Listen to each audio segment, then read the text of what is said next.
بسم الله الرحمن الرحيم. عن أبي هريرة رضي الله تعالى عنه قال قال رسول الله صلى الله تعالى عليه وسلم الدين النصيحة ثلاث مرار رواه الترمذی۔ نبی کریم صلی اللہ علیہ وسلم نے یہ جملہ 3 مرتبہ ارشاد فرمایا، دین سراپا خیر خواہی ہے، دین سراپا خیر خواہی ہے، دین سراپا خیر خواہی ہے۔ دوستو، دین کی روح یہ ہے کہ لوگوں کے ساتھ حسن سلوک کیا جائے اور ان کی خیر کو دیکھا جائے، ان کی ضروریات کو پورا کرنے کی کوشش کی جائے۔ دوستو، اسی وجہ سے بارہا کتب احادیث میں ہمیں ملے گا کہ نبی کریم صلی اللہ علیہ وسلم نے صحابہ کرام سے بیعت لی اور اس بیعت میں اس بات کا ذکر کیا۔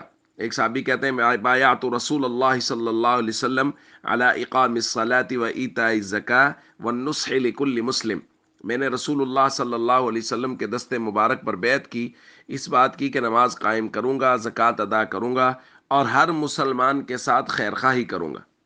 یہ الفاظ کتب احادیث میں بہت ملیں گے۔ وَالنُّصْحِ لِكُلِّ مسلم، حضور نے مختلف امور پر بیعت لی اور اس بات کی بھی بیعت لی کہ مسلمانوں کے ساتھ حسن سلوک کرے گا، ان کی خیر خواہی کرے گا۔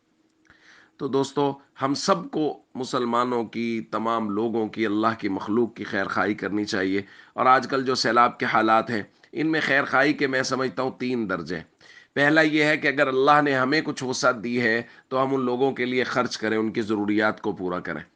دوسرا یہ ہے کہ خود اگر نہیں کر سکتے، مالی وسعت اس قدر زیادہ نہیں ہے، تو پھر لوگوں کو ترغیب دیں، لوگوں کو متوجہ کریں کہ وہاں ضرورت ہے، اور لوگ جو چیز آپ تک، ہم تک پہنچائیں، ہم اسے صحیح طریقے سے مستحقین تک پہنچا دیں۔ اور تیسرا درجہ، اس سے تو کسی کو بھی پیچھے نہیں رہنا چاہیے، وہ ہے دعا کا درجہ۔ ہم ان لوگوں کے لیے دعا کریں کہ اللہ ان کی ضروریات کو اپنے غیب کے خزانوں سے پورا فرما چکے۔ یاد رکھیے، انسان کی ضرورت کو کبھی بھی پورا نہیں کر سکتا، اللہ ہی ہے جو تمام مخلوقات کی ضروریات کو اور انسانوں کی ضروریات کو پورا کر رہا ہے۔